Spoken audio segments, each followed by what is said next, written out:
पांडुरंग हरी उभा काठावरी, मार्गशीर्षी आला हा पावन दिवस. विठ्ठल विठ्ठल जय हरी विठ्ठल. स्वागत आहे आपलं मंदिर यात्रा विथ निकुराज या चॅनलवरती. कधी कधी आपण मनात म्हणतो, मी खूप प्रयत्न करतो पण जीवनात यश का येत नाही. देवावर श्रद्धा आहे पण तरीही अडचणी का संपत नाही. आजही सफला एकादशी या सर्व प्रश्नांची उत्तरे देणारी आहे. कारण ही एकादशी आहे अयशाला यशात बदलणारी, अपयशाला फल देणारी, भक्तीला जीवनात उतरवणारी.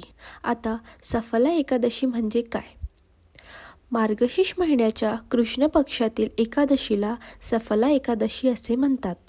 सफला म्हणजे निष्फळ प्रयत्नांना फल देणारी, भाग्य जागवणारी, कर्म सुधारण्याची संधी देणारी. शास्त्रांमध्ये सांगितलेले आहे, सफला एकादशीचे व्रत हजारो दानांपेक्षा श्रेष्ठ आहे. आता यामागील पौराणिक कथा काय आहे? राजा महिष्मत आणि राजपुत्र लुंपक. खूप पूर्वी एका समृद्ध राज्यात राजा महिष्मत राज्य करत होता. धर्म, न्याय, करुणा यावर आधारित त्याचे राज्य होते.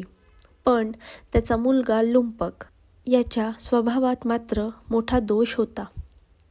लुंपक चोरी करू लागला, दारू जुगार, वाईट संगत, साधू संतांचा अपमान. राजाने समजवण्याचा प्रयत्न केला पण काहीच उपयोग झालेला नाही. शेवटी दुःखी मनाने राजा म्हणाला, जो पुत्र धर्म सोडतो तो राज्याचा अधिकारी नाही, आणि लुंपकला राज्यातून हकलून दिलं. राजपुत्र जंगलात राहू लागला. राजवाडा गेला, सुख गेलं, भूक, थंडी, भय हेच त्याचे जीवन झाले. एका दिवशी तो अत्यंत थकलेला होता. तो दिवस होता सफला एकादशी. त्याच्याकडे अन्न नव्हते, पाणी नव्हतं, झोप नव्हती. तो एका झाडाखाली बसून संपूर्ण रात्र जागा राहिला. त्याच्या तोंडून नकळत निघाले, हे नारायण, आता तूच माझा आधार. हीच होती खरी भक्ती. सकाळी झाडाखाली पडलेली फळे खाऊन तो भगवान विष्णूंचे स्मरण करतो. त्याच क्षणी भगवान विष्णू प्रसन्न होतात. लुंपकचे पाप नष्ट होतात, आयुष्य बदलते, त्याला पुन्हा राज्य मिळते, तो आदर्श राजा बनतो. हीच सफला एकादशीची महिमा. मग पूजाविधी कसे करावे? सकाळी काय करावे? सकाळी ब्रह्ममुहूर्तात उठून स्नान करावं. स्वच्छ पिवळी पांढरी वस्त्रे परिधान करावी.